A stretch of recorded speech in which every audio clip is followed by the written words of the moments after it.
दांत वाली बहू। रंजना कभी ब्रश नहीं करती थी। उसे कितनी बार उसके माँ बाप ने डांटा, लेकिन उसका कोई असर उस पर होता ही नहीं था, जिस कारण से उसके दांत पीले पीले हो जाते हैं।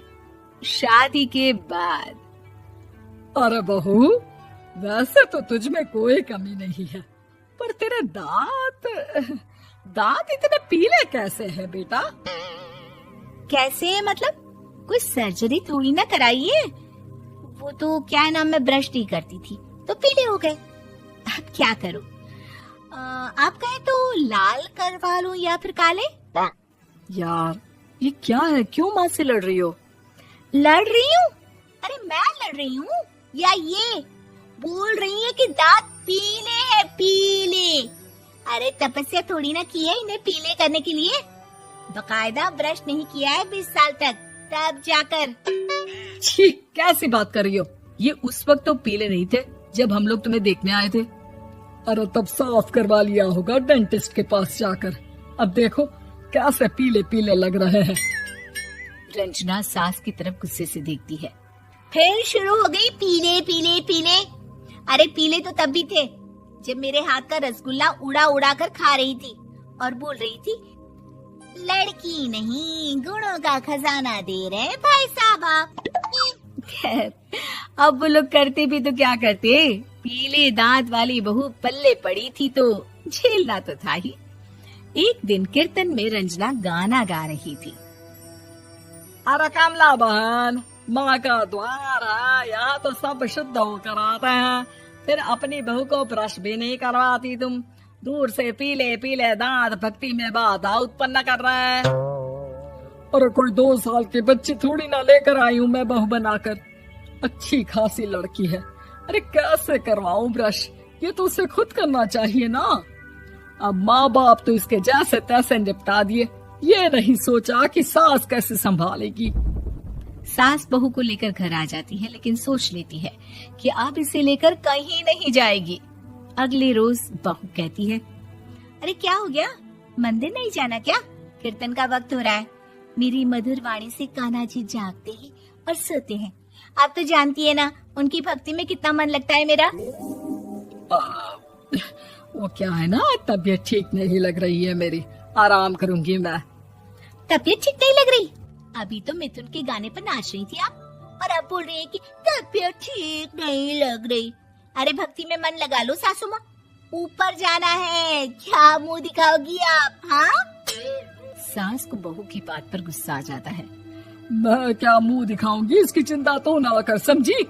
अपने मुंह की चिंता कर, जो ये पीले पीले दांत लेकर हर जगह पहुंच जाती है। पता है लोग कितना मजाक बनाते हैं। ना जी ना, मैं नहीं जाना कहीं तेरे साथ। तो ये बात है। कोई ना, मत जाओ, मैं अपने कमरे में ही बैठकर भक्ति कर लूंगी। ऊपर वाला दांत थोड़ी ना देखता है, मन देखता है, भावना देखता है।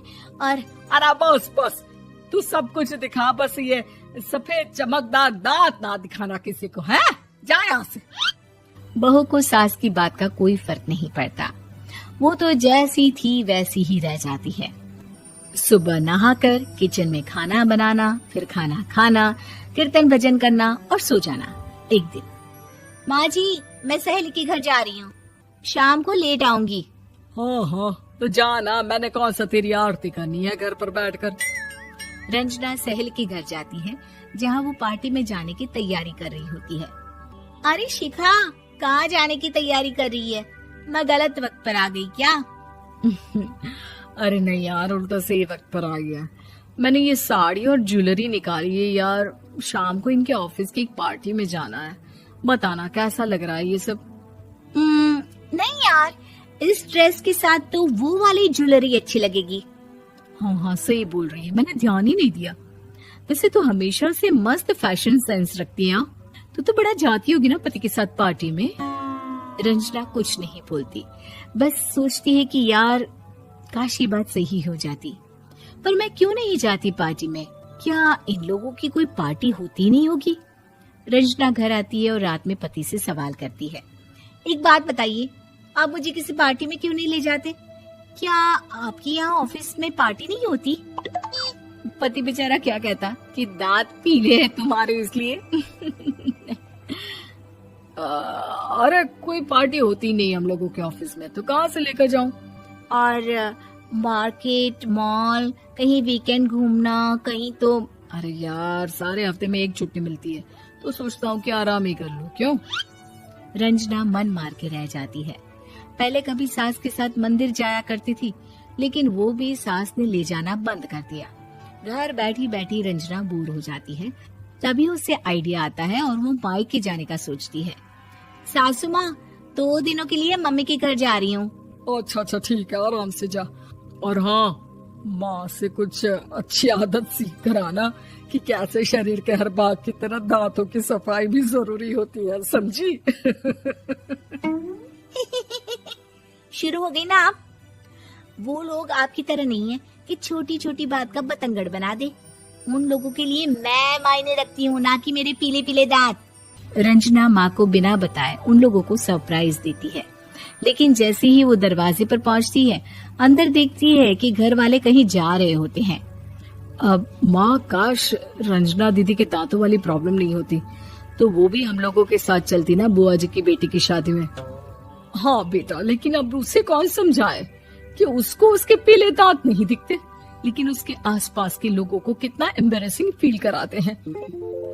मुझे तो कितनी बार उसके स्कूल की टीचर ने शिकायत की कि उसके साथ कोई लड़की बैठना भी नहीं चाहती, और ना ही कॉलेज में कोई उससे बात करना चाहता था।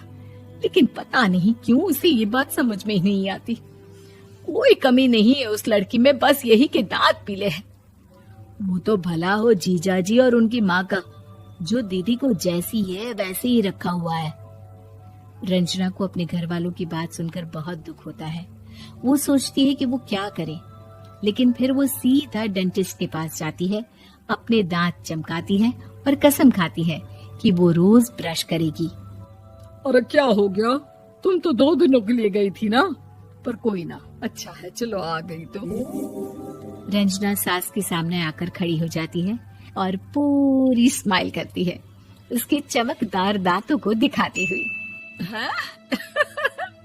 चले मंदिर? माँ, मुझे माफ कर दीजिए, मैंने आप लोगों को बहुत एम्बैरेसिंग फील करवाया। मैं आज से रोज ब्रश करूंगी।